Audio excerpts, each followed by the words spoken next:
And I thought it was a very good phone call. I thought very productive. But I'll be meeting with President Putin, and we'll make a determination. Tomorrow I'm meeting with President Zelensky. மீண்டும் ரஷ்யாவையும் Vladimir புட்டினையும் தனது வளையத்திற்குள் இழுக்க முயற்சிக்கும் அமெரிக்க அதிபர் Donald Trump, தன்னுடைய அடுத்த போர் நிறுத்த கனவை நனவாக்க துடித்து கொண்டிருக்கும் டொனால்ட் ட்ரம்ப் இன்று மிகவும் ஒரு சாகசமாகவும் ஒரு சாதுரியமாகவும் ஒரு காரியத்தை நகர்த்தி அமெரிக்காவின் ஆயுத பலத்தை காட்டி ரஷ்ய அதிபர் விளாடிமிர் புட்டினை தனது பக்கத்திற்கு இழுக்க நினைக்கிறாரா, இந்த போருக்கு ஒரு முற்றுப்புள்ளியை உண்மையாகவே வைக்க நினைக்கிறாரா என்பதை இந்த பகுதியிலே விரிவாக பார்க்கலாம்.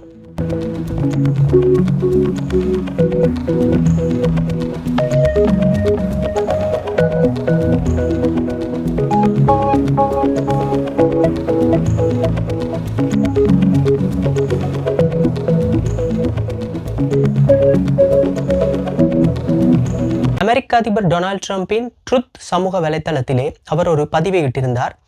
அதாவது தான் இப்பொழுது ரஷ்ய அதிபர் விளாடிமிர் புட்டின் அவர்களுடன் தொலைபேசியில் உரையாடி கொண்டிருப்பதாகவும், அது மிகவும் லென்த்தியானது என்றும் அது மிகவும் ஆரோக்கியமானதாக நடந்து கொண்டிருக்கிறது என்றும், இது தொடர்பான அப்டேட்ஸை உங்களுக்கு வெகு விரைவில் தெரிவிக்கிறேன் என்ற ரீதியில் இந்த தொலைக்காட்சிகளில் பிரேக்கிங் நியூஸ் போடுவதைப் போல தனது சமூக வலைத்தளத்திலே டொனால்ட் ட்ரம்ப் தெரிவித்திருந்தார்.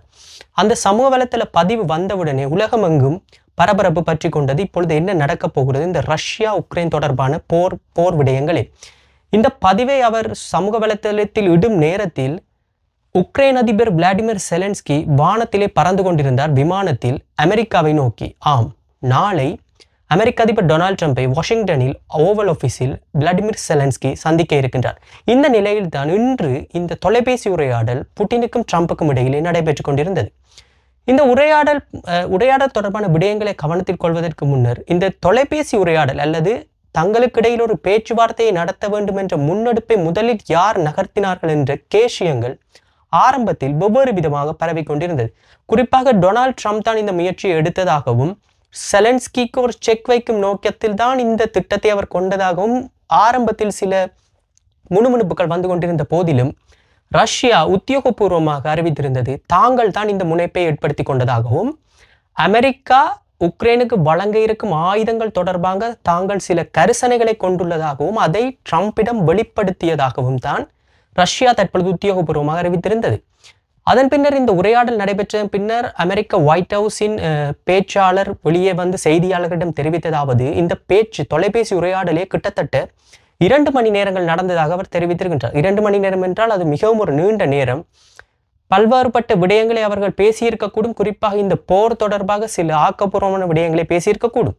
அதன் பின்னர் டொனால்ட் ட்ரம்ப் தன்னுடைய சமூக வலைப்பக்கத்திலே தெரிவித்திருந்தார், அது மிகவும் ப்ரொடக்டிவான ஒரு பேச்சுவார்த்தை என்றும் தாங்கள் இருவரும் வெகு விரைவில் சந்திக்கப் போவதாகவும் தெரிவித்திருந்த அடுத்த கட்டத்தில். அதை தவிர ரஷ்யா மற்றும் அமெரிக்க ஆஃபிஷியல்ஸ் எதிர்வரும் வாரங்களில் தங்களுக்குள் சந்தித்து கொண்டு இந்த போர் தொடர்பான அடுத்த கட்ட நகர்வுகளை தங்களுக்கு அறிவிப்பார்கள் என்ற ரீதியிலும் அவர் தெரிவித்திருந்தார்.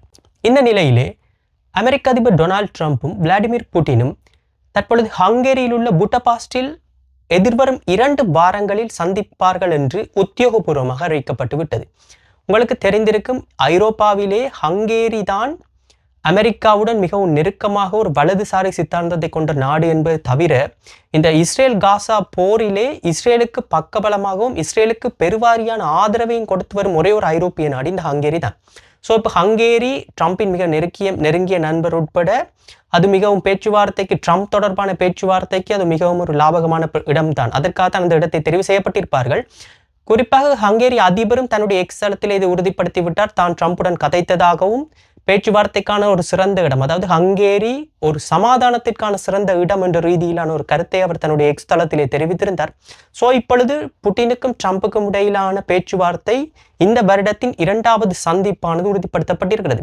கடந்த சந்திப்பு உங்களுக்கு தெரிந்திருக்கும், கடந்த ஆகஸ்ட் மாதம் அலஸ்காவிலே ட்ரம்ப் புட்டின் இருவருக்கும் இடையிலான சந்திப்பு ஒரு வரலாற்று முக்கியத்துவம் வாய்ந்த ஒரு சந்திப்பு. குறிப்பாக இந்த உக்ரைன் ரஷ்யா போர் ஆரம்பித்ததன் பின்னர் நடைபெற்ற ஒரு வரலாற்று முக்கியத்துவம் வாய்ந்த சந்திப்பானது நடைபெற்றிருந்தது. அந்த சந்திப்பு பெருவாரியாக எதிர்பார்க்கப்பட்ட போதிலும் அந்த சந்திப்பின் பின்னர் இந்த போர் தொடர்பாக போர் நிறுத்தம் தொடர்பான எந்தவித முன்னெடுப்புகளும் இரு தலைவர்களாலும் முன்னெடுக்கப்படவில்லை. குறிப்பாக ரஷ்யா பக்கம் சாய்ந்திருந்த டொனால்ட் ட்ரம்ப் புட்டினின் செயற்பாடுகளால் அதிருப்தி அடைந்து உக்ரைன் பக்கம் மெல்ல மெல்ல நகரத் தொடங்கினார். அதன் உச்சகட்டம் என்னவென்றால், உக்ரைனுக்கு தான் தேவையான ஆயுதங்களை வழங்குவேன் என்றும் இந்த போரை நிறுத்துவதற்கு தான் அனைத்து விதமான ஆயுத உதவிகளையும் உக்ரைன் அதாவது செலன்ஸ்கிக்கு வழங்குவேன் என்ற ரீதியிலான ஒரு கருத்தை கூட டொனால்ட் ட்ரம்ப் ஒரு காலத்தில் தெரிவித்திருந்ததுடன் கடந்த ஐக்கிய நாடுகள் சபை பாதுகாப்பு சபை கூட்டத்திலே புட்டினை விமர்சித்திருந்தால் புட்டின் ஒரு பேப்பர் டைகர் என்று, அதாவது வெளியிலே காட்டிக்கொண்டு திரியும் என்ன சொல்வது ஒரு பேப்பர் டைகர் என்ற ரீதியிலான ஒரு அவரை தரம் தாழ்த்தும் விதமான ஒரு விமர்சனத்தையும் தெரிவித்திருந்தார். இந்த நிலையில்தான் இந்த உக்ரைனுக்கு ஆயுதங்கள் வழங்குவது தொடர்பாக மிக முக்கியமான ஒரு ஆயுதம் ஒன்றை உக்ரைனுக்கு ட்ரம்ப் வழங்குவதற்கு ஒத்துக்கொண்டதாகத்தான் இப்பொழுது கடந்த காலங்களில் ஒரு பேச்சு இருக்கிறது.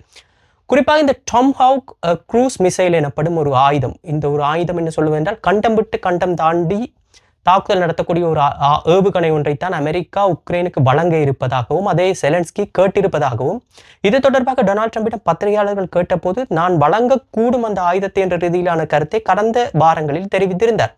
குறிப்பாக இந்த மிசைலானது 2500 கிலோமீட்டர் வரையில் தாண்டி சென்று தாக்கக்கூடியது. இது எப்படி என்றால் உக்ரைன் தலைநகர் கீவில் இருந்து இந்த ஏவுகணையை தாக்கினால் அது ரஷ்ய தலைநகர் மொஸ்கோவில் சென்று தாக்கக்கூடிய ஒரு வல்லமை பொருந்திய ஆயுதமாகும். ஸோ அது மட்டுமில்லாமல் இது மிகவும் ஒரு அக்யூரேட்டான ஒரு ஆயுதம் என்பது தான் இப்போ உலக தலைவர்களுடைய ஒரு கரிசனை, குறிப்பாக புட்டினின் கரிசனையும் அதுதான்.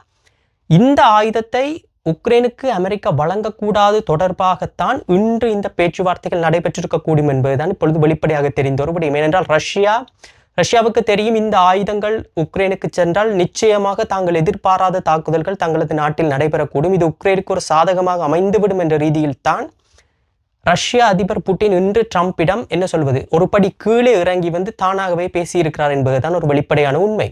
குறிப்பாக அதுவும் இன்று, ஏனென்றால் நாளை தான் செலன்ஸ்கி அவர்கள் ட்ரம்பை சந்தித்து ஒயிட் ஹவுஸில் சந்தித்து இந்த ஆயுதங்கள் தொடர்பான பேச்சுவார்த்தைகள் நடத்தப் போகிறார்.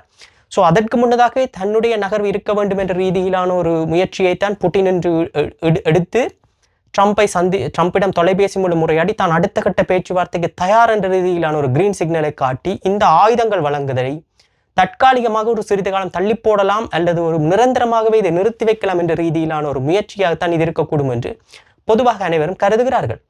இந்த சம்பவம் நடைபெற்ற பின்னர் இன்று மாலை டொனால்ட் ட்ரம்ப் பத்திரிகையாளர்களிடம் பேசிய பொழுது அவர் தெரிவித்ததாவது இந்த ஏவுகணையானது அமெரிக்காவுக்கும் தேவை என்ற ரீதியிலும் தாங்கள் அவ்வளவு இலகுவில் அவற்றை இழக்க விரும்பவில்லை என்ற ரீதியிலான ஒரு கருத்தை தெரிவித்திருக்கிறார். அதாவது மறைமுகமாக என்னவென்றால் இந்த ஆயுதங்களை உக்ரைனுக்கு வழங்குவதில் தனக்கு இன்னும் சில தயக்கங்கள் இருப்பது போன்ற ஒரு கருத்தை இப்பொழுது தெரிவிக்கின்றார் இந்த தொலைபேசி பேச்சுவார்த்தையின் பின்னர். ஸோ தற்பொழுது காட்சிகள் மாற இருக்கிறது போலத்தான் தெரிகிறது. இந்த வேளையில் அமெரிக்காவிலே லேண்டான ஜெலன்ஸ்கி பத்திரிகையாளரிடம் பேசிய போது தெரிவித்திருக்கிறார் என்னவென்றால் புட்டின் இந்த ஆயுதங்களால் தான் பயந்துள்ளதாகவும் எனவே இது உக்ரைனுக்கு ஒரு சாதகமாக விடயம் என்றும் அமெரிக்கா உக்ரைனின் பக்கம் எப்பொழுதும் இருக்கும் என்ற ரீதியிலான ஒரு கருத்தை தெரிவித்துவிட்டு சென்றிருக்கின்றார். இப்பொழுது நாளை தான் மிக முக்கியமான சந்திப்பு, ஒரு வரலாற்று ரீதியாக ஒரு முக்கியமான சந்திப்பு. இது சாதாரணமாக சந்திப்பாக இருந்திருக்க கூடும் இன்று புட்டின் ட்ரம்புடன் கதைக்காமல் இருந்திருந்தால். ஆனால் இப்பொழுது நாளை இது உலகத்தினால் அனைவராலும் வலுவாக ஒரு ஆவலோடு பார்த்து கொண்டிருக்கும் ஒரு சந்திப்பு தான். இந்த சந்திப்பில் அநேகமாக டொனால்ட் ட்ரம்ப் இந்த ஆயுதங்களை வழங்குவதில் ஒரு தயக்கத்தை காட்டியிருக்கக்கூடும். ஏனென்றால் அவர் இந்த போரை நிறுத்துவதில் அல்லது எப்படியாவது இந்த உக்ரைன் ரஷ்யா போரை நிறுத்தி 9வது போரையும் நான் நிறுத்திவிட்டேன் என்று சொல்வதற்கு லாபகமாக இருக்கக்கூடும் என்ற ரீதியில் அவர் இந்த முயற்சிகளை எடுப்பார். நாளை தான் பார்க்க வேண்டும். ஏற்கனவே ஜெலன்ஸ்கி இது 3வது முறை இந்த வருடத்திலே ஒயிட் ஹவுஸுக்கு செல்கின்றார் ட்ரம்பை சந்திப்பதற்கு. அதிலே முதலாவது முறை தான் உங்களுக்கு ஞாபகம் இருந்திருக்கும், கடந்த பிப்ரவரி மாதம் மிகவும் ஒரு சண்டையில் முடிந்த ஒரு பேச்சுவார்த்தை தான் அது. ட்ரம்புக்கும் செலன்ஸ்கிக்கும் இடையில் சில வாக்குவாதங்கள் வாய்த்தர்க்கங்கள் ஏற்பட்டு கடைசியிலே செலன்ஸ்கி ஒயிட் ஹவுஸில் இருந்தே வெளியேற்றப்பட்டார் என்பதுதான் நம்ம அனைவருக்கும் தெரிந்த ஒரு உண்மை. ஸோ அப்படி இருக்கையில் நாளைய சந்திப்பு மிக முக்கியமானது. செலன்ஸ்கி மிகவும் ஆவலுடன் காத்திருக்கிறார் இந்த ஆயுதங்களை பெற்றுக்கொள்வது தொடர்பாகவும். இருந்தபோதும் அமெரிக்கா இது கொடுக்குமா என்பதுதான் இப்பொழுது மிகப்பெரிய கேள்வி. புட்டினின் சந்திப்பின் பின்னரும் புட்டினின் கலந்துரையாடலின் பின்னரும். ஸோ 2 வாரங்களில் ட்ரம்பும் புட்டினும் மீண்டும் ஹங்கேரியில் சந்திப்பதற்கான வாய்ப்புகள் இருக்கின்றன. இந்த சந்திப்பிலும் உக்ரைன் அதிபர் செலன்ஸ்கிக்கு வாய்ப்பு வழங்கப்படாது போலத்தான் தெரிகிறது. இது ஒரு என்ன சொல்வது மீண்டும் இதை இழுத்தடிப்பு செய்வதற்கான ஒரு முயற்சியாக கூட இருக்கலாம். பொறுத்திருந்து பார்ப்போம் இந்த போர் எப்படி நிறுத்தப்பட போகிறது என்று. ஏனென்றால் இந்த போர் தான் இரண்டாவது வேர்ல்டு வாருக்கு பின்னராக ஐரோப்பாவில் நடைபெறும் மிகப்பெரிய ஒரு போர், மிகப்பெரிய ஒரு பொருளாதார சேதத்தை ஐரோப்பாவுக்கு வழங்கி கொண்டுதான் இருக்கிறது. குறிப்பாக ரஷ்யாவின் பொருளாதாரம் கடுமையாக நலிவடைந்துள்ளது இந்த போரினால். ரஷ்யாவின் ஒரே ஒரு ஆதாரம் தற்பொழுது அதனுடைய பெட்ரோலிய மூலப்பொருட்களின் ஏற்றுமதி தான். அதை கூட டொனால்ட் ட்ரம்ப் அனைத்து நாடுகளுக்கும் சென்று ரஷ்யாவின் பெட்ரோல் அல்லது ரஷ்யாவின் ஆயிலை வாங்க வேண்டாம் என்ற ரீதியிலான ஒரு மார்க்கெட்டிங்கை தான் செய்து கொண்டிருக்கிறார். குறிப்பாக இது தொடர்பாகத்தான் இந்திய பிரதமர் மோடிக்கும் ட்ரம்புக்கும் இடையிலேயே ஒரு என்ன சொல்வது ஒரு அரசல் புரசலான நன்றாக இருந்த உறவானது கெட்டுப்போனது. இதுவும் ஒரு காரணம். இந்தியா ரஷ்யாவிடமிருந்து அதிக எண்ணெயை கொள்வனவு செய்வது. ஸோ இது டொனால்ட் ட்ரம்புக்கு பிடிக்காத ஒரு காரணத்தினாலும் தான் இந்தியாவுடன் தற்பொழுது முறுகி கொண்டிருக்கின்றார்.